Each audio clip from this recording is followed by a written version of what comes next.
Assalamu alaikum, ladies and gentlemen, boys and girls. Welcome back to another episode of Beyond Textbooks. I am your host, Aliza Naqvi, and today we have a guest with quite many achievements. She has just qualified in 2024, being the second top affiliate in Pakistan and scoring a nationwide position in SBL as well. She is currently working in AF Ferguson's as an audit associate. Let's get to know her and her journey. A very warm welcome to Razia Akhtar Siddiqui. Thank you so much, Aliza. How are you today? I am good. How are you? I'm very fine. Thank you so much. Thank you. All right, let's get straight into it. Okay. If I were to ask you about a word that describes you entirely up till this point, it could be anything that you value, that you practice in your life, or something that you've always focused on. It could be something that describes you in whole. What would that be? I guess in one word, it would be responsible for the things I achieve and for the consequences as well.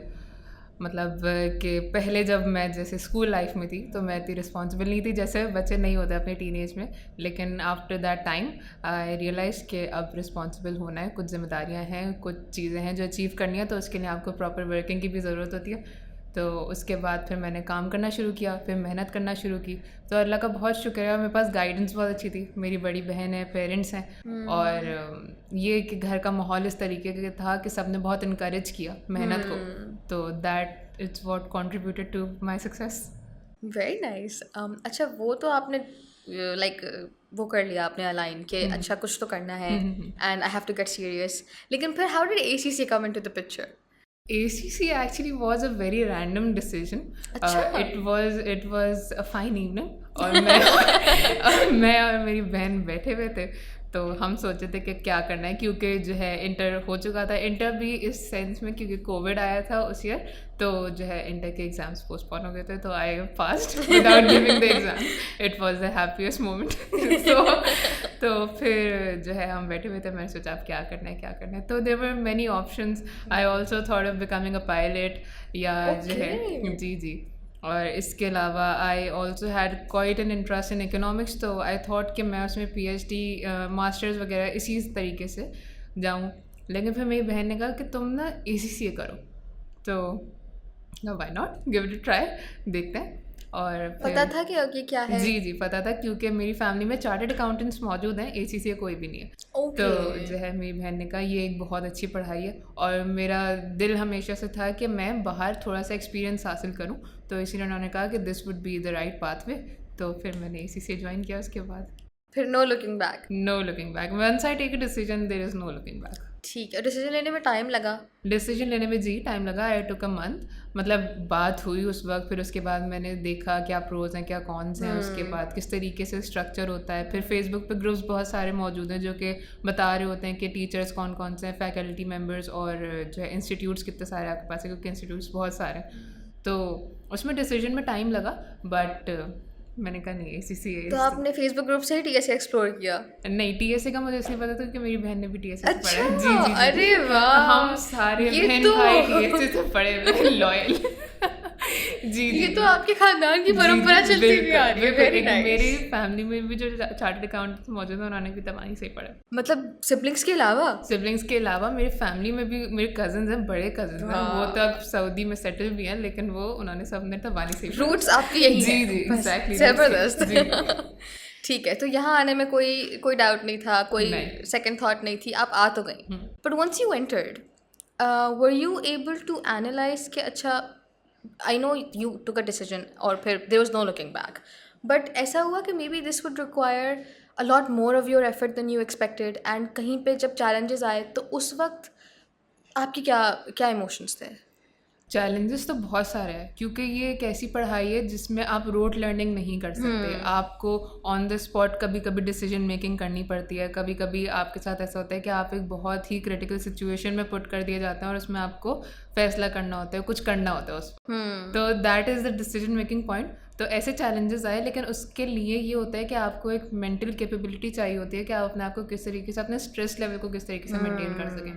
तो वो challenges आए थे, लेकिन ये कह सकते हैं कि अल्हम्दुलिल्लाह मेरे पास ऐसे लोग मौजूद हैं जिनसे बात करके बहुत सही हो जाती हैं चीज़ें. तो मेरे दोस्त भी हैं, मेरे बहन भाई भी हैं, तो उसकी वजह से आई ओवरकेम दोस चैलेंजेस अल्हम्दुलिल्लाह. ओके. तो स्ट्रेस फ्री होने के लिए यू टॉक इट आउट. जी.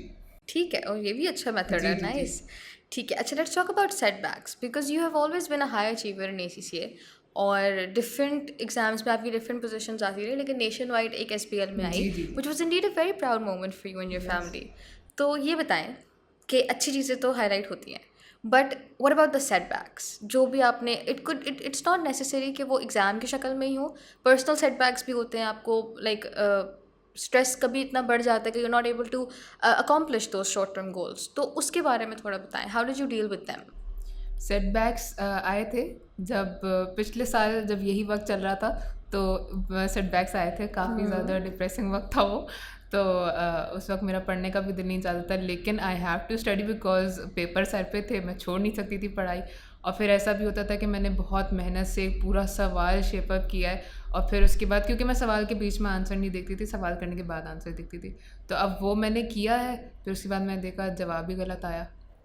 फिर उसके बाद उसकी वजह से मेरे मूड स्विंग्स भी बहुत ज़्यादा बढ़ गए, तो घर में भी मैं तवज्जो नहीं दे पाई थी। फिर पेरेंट्स के साथ भी थोड़ी मिसकम्युनिकेशन हो रही थी, मतलब मेरे पार्ट पे कि मेरा बिहेवियर बहुत अच्छा नहीं था, क्योंकि मैं पढ़ाई में सही नहीं कर पा रही थी, तो वो मेरी हर चीज़ में इम्पैक्ट कर रहा था। तो इसी वजह से आई टुक some time, I took a week, तो मैंने थोड़ा अपने दिमाग को काम डाउन किया कि अगर दिमाग काम डाउन नहीं होगा मेरी कोई चीज़ फंक्शन नहीं कर सकती। तो उसके बाद अल्हम्दुलिल्लाह एवरीथिंग सेटल, आहिस्ता आहिस्ता, थोड़ा सा टाइम लगा, but for the time being कि मेरी पढ़ाई और मेरी पर्सनल लाइफ इससे बहुत ज़्यादा अफेक्ट ना हो, तो वो चीज़ अल्हम्दुलिल्लाह कम हो गई। ठीक है, जी जी ओके। अच्छा, if you want to talk about it तो what was that depressing phase if you are comfortable talking about, because I am sure इस फील्ड में बहुत सारे ऐसे लोग हैं जो who are fighting the silent battle. जी जी। किसी को पता नहीं होता, क्लास में सब बैठ के पढ़ रहे होते हैं, हंस रहे होते हैं, सब चल रहा होता है, एवरीथिंग इज गुड, लेकिन इंटरनली जो भी किसी के स्टूडेंट की लाइफ में चल रहा है वो वही जानता है। तो if you would want to share about that. I lost a very dear friend of mine, तो जो है वो एक सेटबैक था, तो उसकी वजह से काफ़ी ज़्यादा जो है मुझ पर इम्पैक्ट आया था। लेकिन अल्हम्दुलिल्लाह साथ में बहन भाई भी थे, उन्होंने भी सपोर्ट वगैरह किया, और जो है फिर जाहिर सी बात है मैंने खुद भी ऐसा नहीं सोचा था कि मैं इतनी डिपेंडेंट हो जाऊंगी कि मैं कुछ फंक्शन ही ना कर सकूं। तो फिर मैंने टाइम लिया और आई overcame. And I think the good part is कि आपने उस चीज़ को एक्सेप्ट किया जी कि अगर मैं डिपेंडेंट भी हो रही हूँ तो उस चीज़ को आपने एक्सेप्ट किया and you just let it sink in and that is why you were able to cope up with it इतना बिल्कुल। जल्दी, and definitely it has all paid off, जी जी। It was worth it. उस वक्त मुझे एक बहुत बहुत अच्छा दोस्त मिला जो कि अभी तक है, तो वो मेरी बेस्ट फ्रेंड है। तो उसके साथ जो है बहुत अच्छा टाइम स्पेंड हुआ मेरा, तो उसकी वजह से बहुत उसका हाथ था कि मुझे रिकवर करने में, कि जो है हम लोग साथ में बैठते थे, बातचीत मतलब उस बारे में भी ना हो, लेकिन अगर आप बात करते रहे ना तो एक सुकून रहता है, तो वो Definitely. उसकी वजह से हुआ था। जी सेकंड टॉप एफिलिएट। जी। अल्हम्दुलिल्लाह अल्हम्दुलिल्लाह अल्हम्दुलिल्लाह। जी। जज्बात क्या थे वो देखने के बाद? एक्चुअली हुआ ये था कि जो है SBL का तो रिज़ल्ट आ गया था, लेकिन जो है 2 हफ्ते गुजर चुके थे और ना पोजीशन का पता नहीं चला था, और सर भी जो थे उन्होंने कहा था कि 95 is a very big achievement. आपके 95 आए थे इसमें? मेरे 95। तो उन्होंने भी माशाल्लाह। उन्होंने भी कहा, उसकी भी एक स्टोरी मैं आपको सुनाती, 95 Please, वाली। please. जी। उन्होंने मुझे कहा कि ये तो बेटा बहुत बहुत बड़ी अचीवमेंट है, तो हम पोजीशन की एक्सपेक्टेशन कर सकते हैं। तो उन्होंने कहा था कि वर्ल्ड वाइड अगर आई तो within the week, exam week आपको पता चल जाएगा, रिजल्ट वीक जो होता है, और अगर आपकी नेशन वाइड आई है तो आपको उसके बाद कुछ हफ्ते में पता चल जाएगा, 1-2 हफ्ते में। तो अब मेरे पास ना दोपहर के कोई 3:30 बज रहे थे, उस वक्त मेरे पास ना ईमेल आई कि मैं सेकंड टॉप एफिलिएट बनी हूँ। तो मैंने अपने सर को भेजी, सर ने कहा ये वाली आई है, पोजीशन की नहीं आई? मैंने कहा नहीं सर अभी तक पोजीशन की नहीं आई, and after 45 minutes I receive the email that I am a nationwide place winner. तो जो है वो बहुत बहुत अच्छा मोमेंट था मेरे लिए, मैं बहुत खुश थी उस वक्त। डेफिनेटली, मतलब ये तो इट्स लाइक एक तो आपका लास्ट हाँ पेपर था, you were affiliate as well, और फिर उसके साथ वो एक तो सेकंड टॉप भी SBL सेकंड टॉप एफिलिएट। तो मतलब मैंने never in my wildest dream I imagined it कि मतलब मैं टॉप एफिलिएट में आऊँगी। एग्ज़ाम का रिजल्ट आया था तो I was expecting a position as well, but ये कि सेकंड टॉप एफिलिएट वो मैंने एक्सपेक्ट नहीं किया था। वो बिल्कुल अनएक्सपेक्टेड आया था। ओके जी। अच्छा, अब ये हुआ कैसे, जरा हम इस पे बात करते हैं। मैं आपने आपको ऐसा 95 वाली स्टोरी जी बताती जी हूँ। जी, yes. 95 वाली स्टोरी ये थी कि जो है SBL में, देखिए SBL का पेपर ना जनरल नॉलेज का पेपर है, आप रोड लर्निंग नहीं कर सकते, आपको पेपर में जाकर उस पेपर को शेप अप करना होता है कि आप किस तरीके से प्रेजेंट करते हो, किस तरीके से लिखते हो, क्योंकि एक्चुअली जब आप लिख रहे होते हो ना, आप नॉर्मल लैंग्वेज में लिख रहे हो, लेकिन ना कुछ सिनोनिम्स ऐसे होते हैं, कुछ बिजनेस जार्गन्स ऐसे होते हैं जो आप लिखते हो ना तो फॉरेन एग्जामिनर अट्रैक्ट करता है।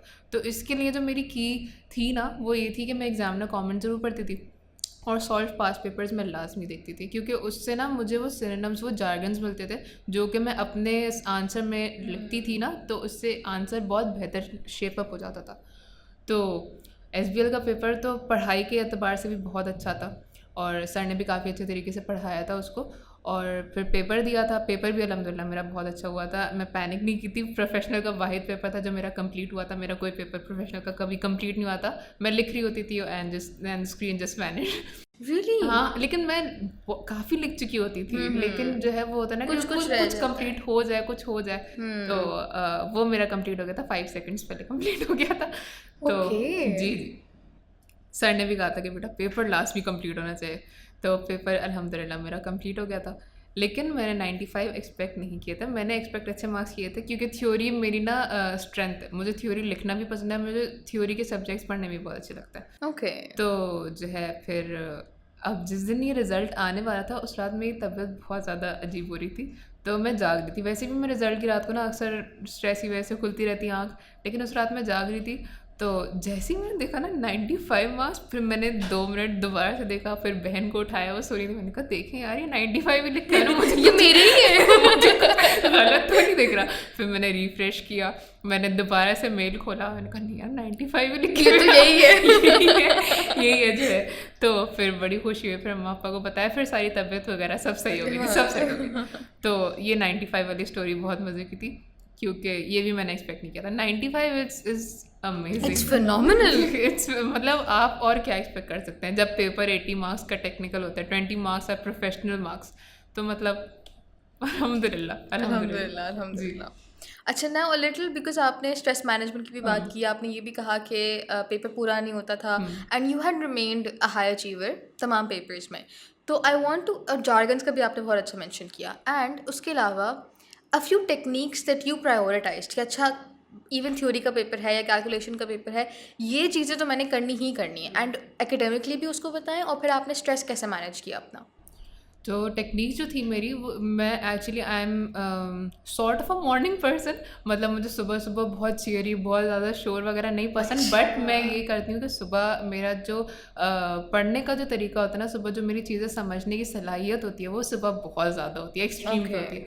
तो मैं जब भी करती थी ना पढ़ती थी, तो मैं कोशिश करती थी कि जब मैं अपने सिलेबस की कवरेज करूँ तो वो मैं सुबह कर लूँ, और जैसे जैसे दिन पास होता रहे तो मतलब आफ्टरनून या नून में ना, तो मैं इस तरीके से काम करती थी कि फिर जो मेरे लेस एनर्जी चाहिए ना जिन चीज़ों को, तो मैं उनकी तरफ आ जाऊँ, जो कि मैं इफेक्टिवली कर रही हूँ काफ़ी दिनों से, तो वो मैं कर लूँगी क्योंकि वो रिकरिंग नेचर का टास्क हो जाता है।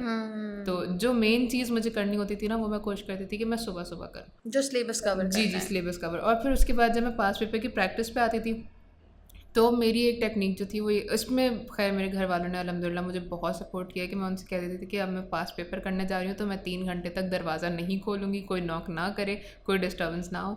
तो वो एक चीज़ थी कि मेरे घर वालों ने बहुत सपोर्ट किया उसमें, कि जो है कोई डिस्टर्बेंस नहीं होती थी, कोई मुझे कुछ आके बुलाता नहीं था कि ये काम कर दो, ये काम कर दो। उससे पहले खैर मैं अपना काम करके बैठती थी जो मेरे काम है रूटीन के। तो फिर उसमें मेरी काफ़ी हेल्प रही, और वो भी मैं सुबह में करती थी। रात में मैं ये करती थी कि जो चीज़ मैंने पढ़ी हुई है उसको एक दफ़ा गो थ्रू कर लिया, मैं सुबह में करती थी। जैसे मेरी फ्रेंड है वो रात में पढ़ती थी तो वो रात में करती थी ये सारी चीज़ें। बहुत सारे लोग जिस वक्त वो अपनी प्रोडक्टिविटी लेवल को हाई समझे ना, मैं सुबह में समझती हूँ, कोई रात में समझता है, कोई दोपहर में समझता है, तो वो अपने तरीके से करे। तो मेरी टेक्निक ये होती थी कि मुझे प्रायोरिटाइज अगर करना है ना किसी चीज़ को, तो मैं एग्जामिनर रिपोर्ट्स को करती थी और जो है मैं पास पेपर को करती थी, क्योंकि ये 2 चीज़ें ऐसी हैं जो एग्जामिनर ने खुद की हैं। तो जब आप एग्जामिनर की हुई चीज़ करते हो ना, तो आप एनालाइज करते हो कि वो आपसे एक्सपेक्ट क्या कर रहे हैं। और ACCA के पेपर में ना एक्चुअली ये कि जो है वो समझना चाह रहे होते हैं कि आप सोचते किस तरीके से हो। उनको सवाल सही है या गलत है उससे कम इम्पैक्ट जाता है, वो ये जानना चाहते हैं कि आप सोचते किस तरीके से हो, क्या आपके थिंकिंग उस लेवल पे है जिस तरीके पे एक ACCA की होनी चाहिए। तो वो चीज़ ना मैंने अपने पहले प्रोफेशनल के एग्ज़ाम में जानी थी कि ये एक्सपेक्ट कर रहे हैं, तो फिर उसके तरीके से वो कौन सा एग्ज़ाम था? वो मेरा SBR का एग्ज़ाम था। मैंने पहला रिपोर्टिंग का पेपर दिया था, तो उसकी भी एक स्टोरी उसका वो मेमोरेबल मोमेंट है जो मुझे आपको बताना है। तो वो जो थी कहानी इस तरीके से थी कि मैं इस तरीके से प्रायोरिटाइज़ करती थी अपनी चीज़ों को कि एग्जामिनर की चीज़ मैंने लाजमी पढ़नी है, जो उन्होंने अपनी रिसोर्सेज दी हुई हैं वो मैंने लाजमी 100% देखनी है, क्योंकि उसी से मैं अपने आप को, अपने पेपर को शेप अप करूँ। जी। स्टोरी SBR की SBR की स्टोरी ये थी कि SBR की तैयारी तो अल्हम्दुलिल्लाह बहुत अच्छी होती है, सर हुसैन काजी से पढ़ा था, बहुत अच्छा पढ़ाया था उन्होंने, बट बहुत सारे स्टैंडर्ड थे उसमें, बहुत बहुत लेंदी पेपर है SBR का। और जब उस पेपर में गई थी तो it was the first paper जिसमें मैं 3 दफ़ा ब्लैंक हो गई थी। मुझे समझ ही नहीं आ रहा था मैं क्या लिखूँ, क्योंकि वो जिस स्टैंडर्ड का सवाल आया था ना, तो मुझे समझ नहीं आ रहा था मैं क्या लिखूँ। लेकिन आई काम डाउन, क्योंकि पेपर में जाके ना एक्चुअली मेरा माइंड सेट होता है कि मैंने जो भी 3 महीने तैयारी की है ना, उसको प्रूफ करने के लिए मेरे पास सिर्फ ये 3 घंटे ही मौजूद है, क्योंकि मुझे वक्त दोबारा नहीं मिलने वाला। और अगर मैं इस वक्त में स्ट्रेस आउट कर गई ना, तो जो है मेरा पेपर मेरे हाथ से चला जाएगा। तो फिर उस वक्त ये हुआ कि मैंने अपने आप को काम डाउन किया, फिर मैं दोबारा लिखने की कोशिश की, फिर जब दोबारा ऐसा पीरियड आया फिर दोबारा काम डाउन किया, लिखने की कोशिश की। पानी मतलब मैं अपने पास रखती थी, क्योंकि जाहिर सी बात है पानी से ये होता है कि आप थोड़े पुरसुकून हो जाते हो। मैं पुरसुकून अच्छा, आपने उसको लाइक स्किप करके आप आगे बढ़ी, या आप उसी पे मतलब आपने काम डाउन किया, फिर ट्राई किया, फिर काम डाउन किया? ऐसा नहीं था कि मुझे आ नहीं रहा था कुछ, लेकिन ऐसा था कि मुझे सही वर्डिंग नहीं आ रही थी अपने आंसर को डिस्क्राइब करने के लिए, क्योंकि मैं कर देती नॉर्मल वर्डिंग में, लेकिन फिर मैं पर्सनली पुरसुकून नहीं होती कि मैंने सही से लिखा नहीं, तो वो वर्डिंग ना मेरे जहन में नहीं आ रही थी। और फिर मैंने उसको किया अल्हम्दुलिल्लाह। SBR का जो पेपर था उस जब मैं निकली थी, तो स्किल्स में ही होता था कि स्किल्स के पेपर से जब मैं निकलती थी ना बाहर एग्ज़ाम सेंटर से, तो मैं अपने पापा को बताई थी कि पास, मैं निकलती बताई थी कि पास है पेपर, और अल्हम्दुलिल्लाह पास हो भी जाता था। जब मैं SBR का पेपर दे के निकली थी, मैं इतनी परेशान थी क्योंकि मैं 3 दफ़ा एक एग्ज़ाम हॉल में ब्लैंक हो चुकी थी। तो मैंने कहा नहीं पापा, अच्छा नहीं हुआ, मतलब अजीब सा हुआ है पेपर। और फिर उसके बाद रिज़ल्ट आया तो मेरी तबानी में 3री पोजीशन आई थी। तो उसमें मेरे घर वालों ने बड़ा मेरा मजाक उड़ाया, और उसके बाद से मैंने जब भी कहा ना पेपर अच्छा नहीं हुआ, तो कहते हाँ तुम हमेशा यही कहती हो और हमेशा तुम्हारी पोजीशन आती है, तो ये तुम मत बोलो। तो आप वो हैं जो मतलब ये बोलते हैं बच्चे कि नहीं कुछ भी नहीं पढ़ा और तैयारी नहीं है, और फिर वो टॉप कर रहे होते हैं। मैं वहाँ की कुछ भी ओवर एग्जैजरेट नहीं करी, मैं लिटरली उस पेपर में 3 दफ़ा ब्लैंक हो गई थी, मुझे पता है मैं हुई थी, लेकिन मुझे ये भी पता है कि जो मैंने लिखा था वो सही लिखा, तो वो चीज़ एग्जामिनर को अच्छी लगी होगी, तो वो। अच्छा, यहाँ पे की पॉइंट ये है कि हाउ डिड यू काम योरसेल्फ डाउन, क्योंकि आप वो नहीं करती तो आप नहीं लिख पाती।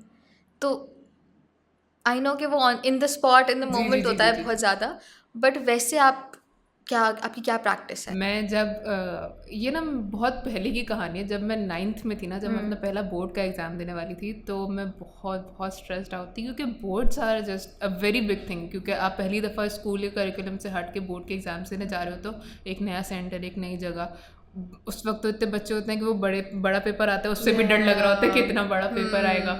तो मैंने अपनी बहन से बात की थी, मेरी बहन, my sister is my go to person for everything, तो जो है उनके पास गई, मैंने कहा मुझे क्या करूं, वो मुझसे 3 साल बड़ी हैं, तो उनको ज़्यादा एक्सपीरियंस भी है, ज़्यादा चीज़ें पता भी हैं। उनका कोई बात नहीं रहती है, सब हो जाएगा। उन्होंने अपना एक पास पेपर देखा, उन्होंने कहा देखो इस तरीके से आता है पेपर, तो मैंने पहली दफ़ा पेपर देखा, तो आप जब पेपर में जाने से पहले देख लेते हो ना कि पेपर आता किस तरीके से है, तो वहाँ थोड़े पुरसुकून हो जाते हैं, ताकि वहाँ आपको शौक ना लगे इतना बड़ा पेपर देख के, इतना बड़ा पेपर देख के शौक ना लगे। तो फिर उन्होंने दिखाया कि देखो ऐसा आता है, एक साइड पे उर्दू लिखी होती है, एक साइड पे इंग्लिश लिखी होती है, ताकि सिंध बोर्ड का पेपर है, ताकि दोनों तरीके के बच्चे वो पेपर दे सकें। फिर इस तरीके से तुमने पहले आंसर मार्क करना है, कौन सा तुम्हें आता है, कौन सा करना है ऑप्शंस में, फिर कंपलसरी में देखना है क्या चीज़ आती है, जो चीज़ आती है सबसे पहले करनी है। तो फिर उन्होंने बड़ा ना काम डाउन किया था, और ये बात मुझे मेरी बहन ने बताई थी कि देखो राजिया, तुम पूरे साल जो मेहनत कर रही हो ना, उसको तुम्हें दिखाने के लिए सिर्फ 3 घंटे मौजूद है। तो ये बात उनकी मेरे जहन में इस तरीके से है कि मैं जब भी स्ट्रेस आउट होती है ना, मैं हमेशा उनकी बात को जहन में ले आती हूँ कि उन्होंने जब कहा था कि 3 घंटे हैं प्रूफ करने के लिए, तो बस वो 3 घंटे ही हैं, इसमें I can not lose my shit. तो मैं I gotta act straight. I got act straight, I got keep everything काम, तो मुझे पेपर तो करना है पूरा। तो फिर उसके बाद मैंने कहा यही है जो है, ज़्यादा से ज़्यादा क्या हो जाएगा, पेपर मुझे खा तो नहीं जाएगा। तो फिर मैंने कहा बस करना है तो करना है। That's actually a very good way to मतलब अपने आप को स्ट्रेट अप करने के लिए कि हाँ। बस यही है, बस यही करना है। एक्चुअली जब आप अपने पास, ये मेरे पास सर ने भी बात बताई थी कि जब आप अपने पास ऑप्शंस रखते हो ना, तो आपके पास डिविएट करने का चांस बहुत बढ़ जाता है कि आप यहाँ पे स्विच कर जाओ, वहाँ पे स्विच कर जाओ, एक्सक्यूजेस जी। आ जाती है। जब आप अपने पास माइंडसेट ही अपना एक चीज़ पे रखते हैं ना कि नहीं आपने बस यही करना है, तो आपकी पूरी कंसंट्रेशन उसी पे होती है। अगर मैं उस वक्त पेपर में सोच लूँ कि चलो मैं दूसरी अटेम्प्ट में दे दूंगी, बाद में कर लूँगी, दोबारा हो जाएगा, तो वैसे ही आपका मोरल डाउन होना शुरू होता है। तो मैंने सोचा नहीं यही है, ये आखिरी अटेम्प्ट है, बस इसी में करना है जो करना है, तो उस वक्त कर लिया। Wonderful, that is very good way to जी थिंक ऑफ जी इट। जी। अच्छा, अब माशाल्लाह यू हैव क्वालिफाइड एंड अब you are working as well in AFF, तो वो एक बहुत ही डिफरेंट जर्नी लग रही है, बहुत डिफरेंट जर्नी है। डिफरेंट जर्नी इस सेंस में कि मतलब देखें, एक दिन आप स्टूडेंट होते हैं, next day One fine day. One fine day, one fine morning actually, हाँ। कि 4 बजे सुबह रिजल्ट आता है, तो आप अफिलिएट बन जाते हैं। एंड नाउ मतलब everything is just, there are so many responsible people. वो वेकअप सेट वाला मीम है ना कि इतने सारे क्वालिफाइड लोग हैं, लिंक्डइन पे एक आप खड़े हैं अजीब से। तो वो चीज़ होती है, वो चीज़ बहुत ज़्यादा फील होती है। मैं जब फर्म में भी गई तो बहुत सारे लोग ऐसे थे कि मतलब मैं अपनी पूरी ACCA की क्वालिफिकेशन के बाद मैंने ना काम करना शुरू किया। कुछ लोग ऐसे थे जो पहले से मौजूद थे, कुछ कैफ क्वालिफाइड थे, वो मुझसे जूनियर भी थे, मतलब एज वाइज वो मुझसे छोटे भी थे, बट काम के एतबार से उनको मुझसे ज़्यादा काम आता था। तो उससे भी ना काफ़ी आपको इंटिमिडेशन होती है कि यहाँ पे सबको काम आता है, मुझे कोई काम नहीं आता। लेकिन eventually things sort of calm down, और जो है सब कुछ ना सेटल डाउन होने लग जाता है, आप समझने लग जाते हो। जैसे मैंने अभी एक क्लाइंट किया तो मुझे काफ़ी चीज़ें समझ में आने लगी हैं कि ऐसे होता है, ऐसी चीज़ें देखनी है, क्योंकि पहले ना आपके पास बस डेटा आ रहा होता है, उसको मैनेज किस तरीके से करना है ना, उसके लिए आपको टाइम लगता है। हर किसी को टाइम लगता है, वो कितना ही जीनियस क्यों ना हो। जिसके पास पहले से एक्सपीरियंस नहीं है ना, टाइम लगता है उसमें। तो वो जर्नी काफ़ी डिफरेंट है एकेडमिक से हटके, बहुत डिफरेंट। क्योंकि एकेडमिक में जो कर रहे होते हैं आप अपने पर्सनली कर रहे होते हैं, लेकिन जब आप प्रोफेशनली काम कर रहे होते हैं ना, you have to bear the consequences as well. तो every day can not be good, I have also had bad days. लेकिन जो है ये होता है कि आपने काम में गलती की है तो यू हैव टू से इट अप कि हुई है गलती। लेकिन ऐसा नहीं है कि आपकी गलती से सब कुछ ख़त्म हो जाता है, आप दोबारा से उसको कर सकते हैं, बिल्डअप कर सकते हैं अपनी चीज़ को। और यही चीज़ सिखाते हैं फर्म में कि आप ट्रेनिंग के लिए आए हैं, तो जब तक आप गलती नहीं करेंगे आप सीखेंगे कैसे। लेकिन गलती ऐसी नहीं होनी चाहिए कि कंपनी डूब जाए। जी बस इसीलिए सीनियर्स होते हैं, रिव्यू करते हैं, तो वो एक अच्छा प्रोसेस होता है काफ़ी। उससे आपको शुरू में डर भी बहुत लगता है कि रिव्यू है, लेकिन उससे आपको ये पता चल जाता है कि आपने गलती कहाँ की है। तो ये चीज़ बहुत अच्छी होती है कि आपको सीखने का बहुत मार्जिन दिया जाता है वहाँ। वंडरफुल। अच्छा, what are some things that you still make time for? कोई भी आपकी हॉबीज़ हों, कोई भी आपके साइड पैशंस हों, एंड जो आप वैसे ACCA throughout your journey भी करती थी, but now you specifically daily और weekly make time for those things. ये तो जो चीज़ है ये मैं करूँगी कि ये मैं अपना ना बहन भाई से बात बहुत करती हूँ। मैं अपने बहन भाइयों के लिए ना टाइम ज़रूर निकालती हूँ। अब ऐसा हो गया है कि मेरे पास वीकली बेसिस पे बिल्कुल भी टाइम नहीं होता, मैं घर में ही बहुत देर से आ रही होती हूँ। लेकिन जो है मैं अपने बहन भाइयों के लिए ज़रूर टाइम निकालती हूँ, हफ्ते में 10 दिन में, कि हम लोग तीनों साथ में बैठ जाएँ, कुछ बातें वगैरह कर लें, कुछ हंसी मजाक कर लें। जैसे मेरी जो फ्रेंड है मैं उनसे लास्ट में बात करती हूँ, तो उससे ना चीज़ें ये रहती हैं कि आपको एक ना रिवाइवल मिल जाता है फॉर द अपकमिंग वीक, कि आपने उसमें प्रोसेस किस तरीके से करना है। आप एक वीक की थकन उतार देते हो, फिर आपको नेक्स्ट वीक में कैसे जाना है।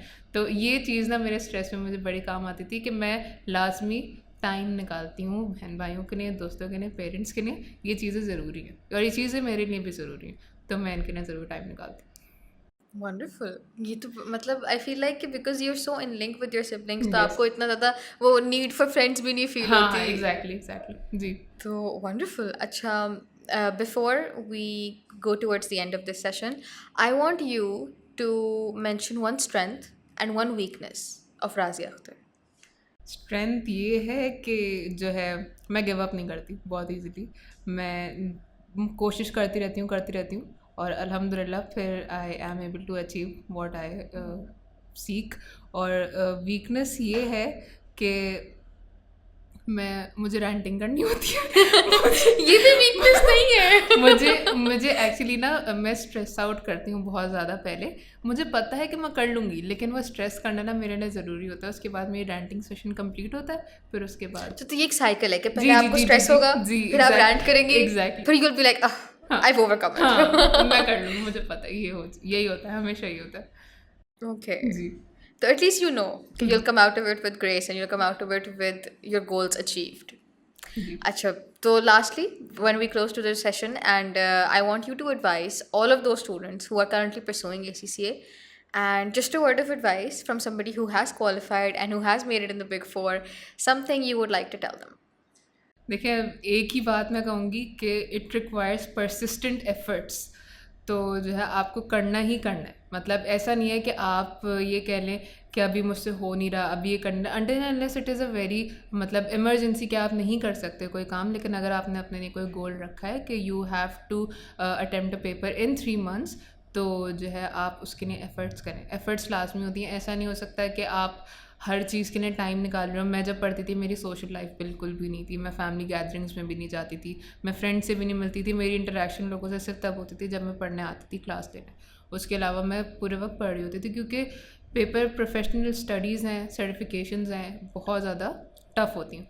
तो उसके लिए आप एफर्ट्स करेंगे तो इंशाल्लाह बिल्कुल आपके क्वालिफाई होंगे, सारे फर्स्ट अटेम्प्ट में होंगे इंशाल्लाह। जी Thank you so much, Razia. This has been a wonderful conversation. Very well. And you were lovely throughout. Thank you so much. Thank you so much. All right, guys, that is all for today. I will catch you guys in the next episode. This is Aliza Naqvi signing off.